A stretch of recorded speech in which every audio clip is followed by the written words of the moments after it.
ලෝකයේ සිදු වූ විශාල සිදුවීම් කීපයක් කලින්ම අනාවැක ලෙස පැවසූ බවට විශ්වාස කරන අන්ධ කාන්තාවක්. ඇයගේ නම බාබා වැංගා. ඇය 9/11 ප්‍රහාරය ගැන, ඒ වගේම සුනාමිය ගැන, ඒ වගේම සෝවියට් සංගමයේ බිඳ වැටීම ගැන කලින්ම කිව්වා කියලා බොහෝ දෙනා විශ්වාස කරනවා. නමුත් බාබා වැංගා ශ්‍රී ලංකාව ගැනත් අනාවැක කීපයක් කියා තිබුණා කියලා අන්තර්ජාලය පුරා කතා වෙනවා. අද වීඩියෝ එකෙන් අපි කතා කරමු මේ බාබා වැංගා කියන්නේ ඇත්තටම කවුද? ඇය අන්ධ වුණේ කොහොමද? ඇය පැවසූ අනාවැක මොනවද? ඒවා ඇත්තටම ඉටු වුණාද? සහ ලංකාව ගැන ඇය කියූ බවට පැතිරෙන බියකරු අනාවැක මොනවද කියලා. ඉතින් මේ සියලු විස්තර දැනගන්න රැඳෙන්න කියලා ආරාධනා කරනවා මේ වීඩියෝ එකේ අවසානයේදී. ඉතින් වැඩි කතා නැතුව අපි යමු අද වීඩියෝ එකට.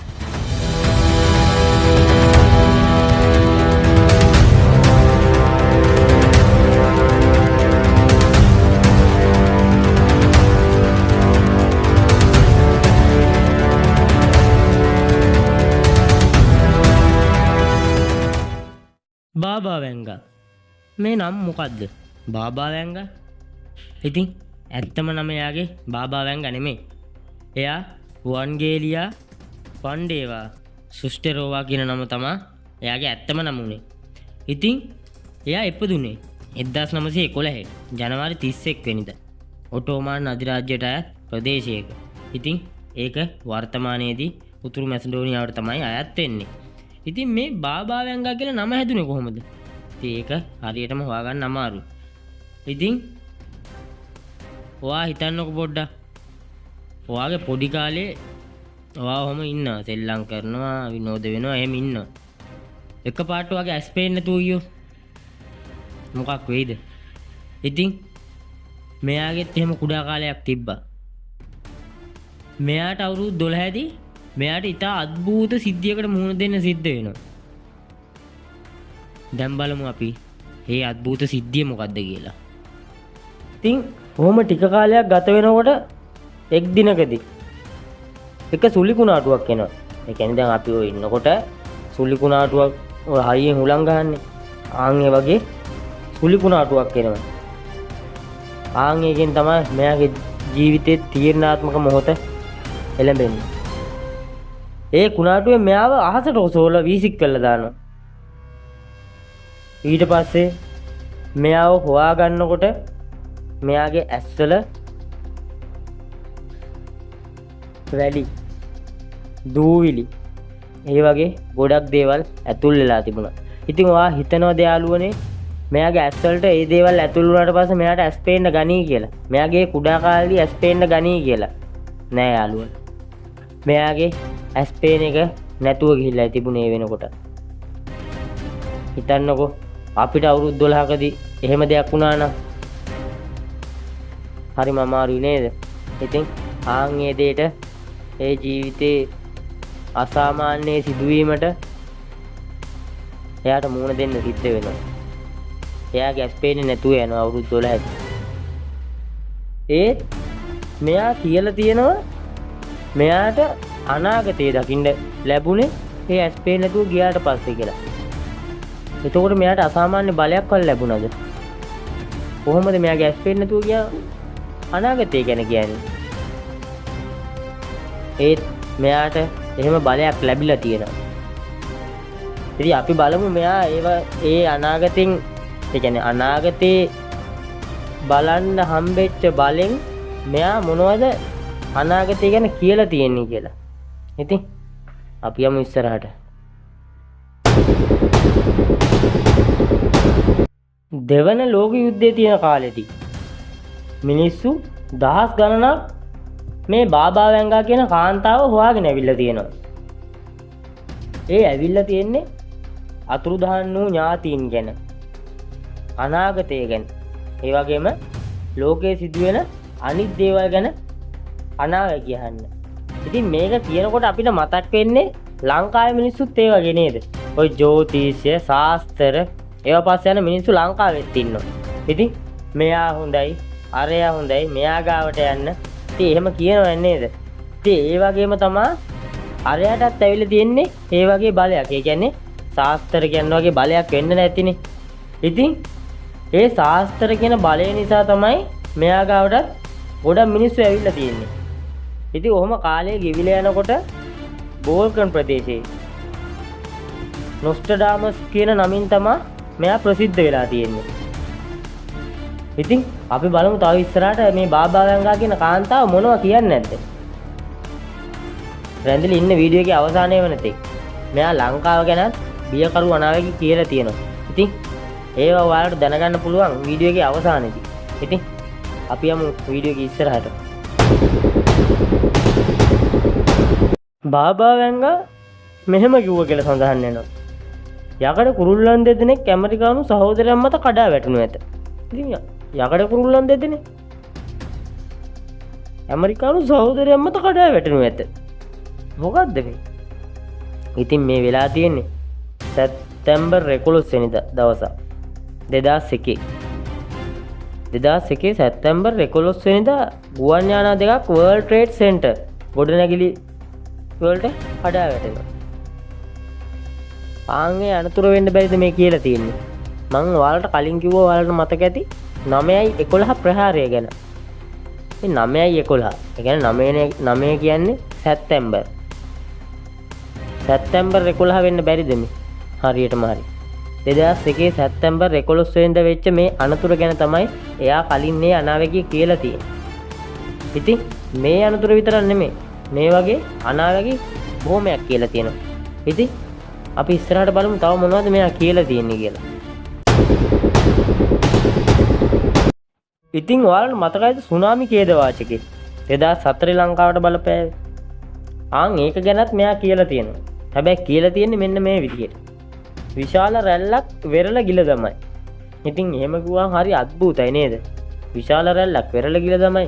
අපිට එකපාරට දැන් කවුරු හරි ඇවිල්ලා කිව්වොත් විශාල රැල්ලක් වෙරළ ගිල තමයි කියලා අපිට හිතා ගන්නවත් බෑනේ. අපි නිකන් තෘෂ්ණිම් භූත වෙලා බලන් ඉන්නවා මේ මොකද්ද මේ මූ කියන්නේ කියලා. ඉතින් ඒකේ සිද්ධිය තමයි 2004 ඉන්දියන් සාගරේ සුනාමියට සම්බන්ධ දෙයක් වෙන්න බැරිද? ඉතින් අපිට මතකයිනේ 2004 මහා ඛේදවාචක ඉතින් සුනාමිය. ඒ විවසනේ තමයි මෙයා මේ කලින්ම කියලා තියෙන්නේ. විශාල රැල්ලක් වෙරළ ගිල තමයි කියන්නේ. ඉතින් ඒ විවසනෙන් ඉතින් ඇත්තෙන්ම ලංකාවට වගේම ඉන්දියන් සාගරයට ඉන්දියාවටත් මේක බලපෑවනේ. ඒකෙන් මිනිස්සු ජීවිතක්ෂයටපත් වුණා. තවත් මිනිස්සු අවතැන් වුණා. ඉතින් එහෙම වුණා. ඉතින් ඒ වගේ අනාවැකිත් මෙයා කලින්ම කියලා තිබිලා තියෙනවා. ඒ කියන්නේ අද ඊයේ කියපු ඒවා නෙමෙයි යාළුවනේ මේවා. මෙයා ඒ කාලේ කියපු අනාවැකි තමයි මේ මෑතකදී ඇත්ත වෙලා තියෙන්නේ. ඉතින් මෙයා තවත් දේවල් කියලා තියෙනවා. ඉතින් අපි බලමු ඉස්සරහට මෙයා මොනවද තවත් කියලා තියෙන්නේ කියලා. ඉතින් යාළුවනේ ඔයාලට මතකයිද 1986 දී වෙච්ච චර්නෝබිල් න්‍යෂ්ටික අනතුර? ඒක ගැනත් මේ බාබා වැංගා කියන කාන්තාව කලින්ම කියලා තිබුණා කියලා සඳහන් වෙනවා යාළුවනේ. ඉතින් ඔයාලට තව මං කිව්වා සෝවියට් සංගමයේ බිඳ වැටීම ගැන කියලා. ඉතින් ලෝකයේ බලවත්ම රාජ්‍යයක් නේ මේ සෝවියට් දේශය කියන්නේ. ඉතින් ඒ සෝවියට් සංගමයේ බිඳ වැටීම ගැන මොහු අනාවැකි පළ කරලා තිබුණා. ඉතින් ඔන්න දැන් තමයි ඕගොල්ලෝ වීඩියෝ එකේ බලාගෙන හිටපු කොටසට අපි එන්නේ. මෙයා ශ්‍රී ලංකාව ගැන මොනවද කිව්වේ කියලා බලන්න. ඉතින් රැඳිලා ඉන්න. ඔයාලට හිතා ගන්න බැරි දේවල් මෙතන කතා කරන්න ඉඩ තියෙනවා. ඉතින් රැඳිලා ඉන්න අපිත් එක්ක වීඩියෝ එක ඉස්සරහට ශ්‍රී ලංකාව ගැන මොනවද කියන්නේ කියලා බලන්න. ඔයාලට වැදගත් කාරණාවක් කියන්න ඕනේ.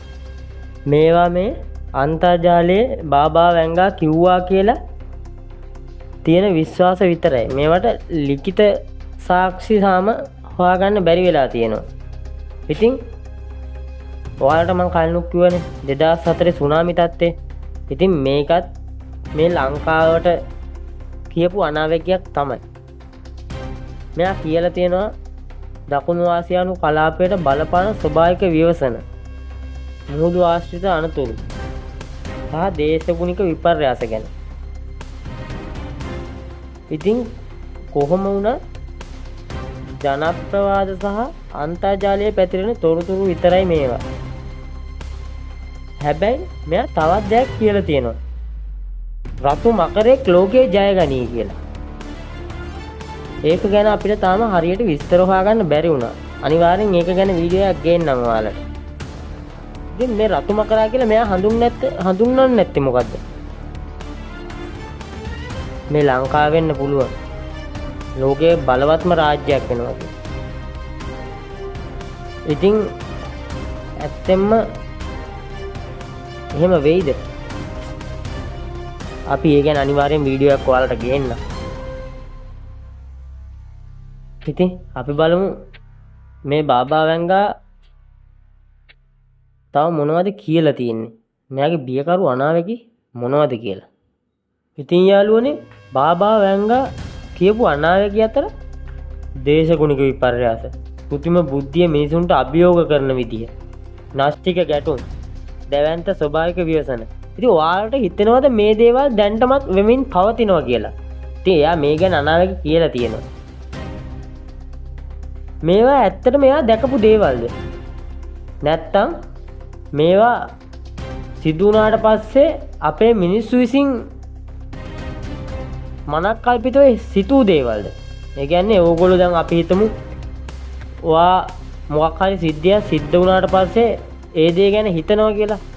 මේ දේ මට කලින් දැක්කා වගේ මතකයි. මේ දේ වුණා වගේ මතකයි. ආන් ඒ වගේ. ඉතින් එහෙම මිනිස්සු විසින් හිතාගත්ත දේවල්ද? නැත්තම් බාබා වැංගා කියන කාන්තාව කියූ දෙයක්ද? ආන්ගේ ප්‍රශ්නේ ඔයාලට ඉතුරුයි. ඉතින් ඔයාලේ අදහස අනිවාර්යෙන් කමෙන්ට් එකක් දාගෙන අමතක කරන්න එපා. ඔයාලට හිතෙන්නේ මොකක්ද ඒ ගැන අදහස? මේක බාබා වැංගා ඇත්තටම අනාගතය ගැන දැකලා කියපු දෙයක්ද? නැත්නම් මිනිස්සු විසින් හදාගත්ත දෙයක්ද කියලා ඔයගොල්ලෝ අනිවාර්යෙන් කමෙන්ට් එකක් දාගෙන යන්න. ඉතින් මේ බාබා වැංගා එක් දිනකදී මිය යනවා. ඉතින් අපි කතා කරමු දැන් ඒ දිනය ගැන.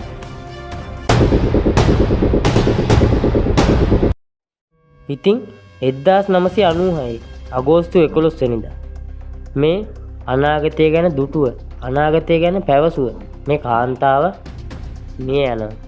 එයා මිය යන විට එයාට අවුරුදු 85ක් වුණා. එයා මිය ගියත් එයාගේ මතකය සදා අමරණීය. එයා ගැන ලෝකයේ හැම මිනිස්සයම කතා කරනවා. ඉතින් මේ අනාගතය ගැන දුටුව කාන්තාව ගැන ඇත්තෙන්ම ලෝකේ ප්‍රසිද්ධ වෙන එක අහන්න දෙයක් නෙමෙයි. ඉතින් ලෝකේ මිලියන ගාණක් මිනිස්සු අද වෙනකොට එයා ගැන කතා කරනවා. දැන් තමයි අපි කතාවේ අන්තිමේටම ආවේ. ඉතින් බාබා වැංගා ඇත්තටම අනාගතය දැක්කද? නැත්තම් ඒ සියල්ල අහමු සිදුවීමක්? එහෙම නැත්තම් ජනප්‍රවාදයක්ද? ඔයාගේ අදහස අනිවාර්යෙන් කමෙන්ට් කරන් යන්න අමතක කරන්න එපා. මේ වගේ තවත් කුතුහලයේ පිරුණු අභිරහස් සහ බියකරු වීඩියෝ බලන්න ඔයාලත් කැමති නම් මගේ YouTube channel එක subscribe කරලා එහා පැත්තේ තියෙන bell icon එකත් all දාලා තියාගන්න. එතකොට අපි වීඩියෝ එකක් දාපු ගමන් ඔයාලා ළඟටම ගෙන්න ගන්න පුළුවන්. ඉතින් ඊළඟ වීඩියෝ එකෙන් නැවත හමු වෙනකම් අදට අපි ඔබෙන් සමු ගන්නවා. මම AD එදිරිසිංහ දුරවලයා YouTube නාලිකාව සමග.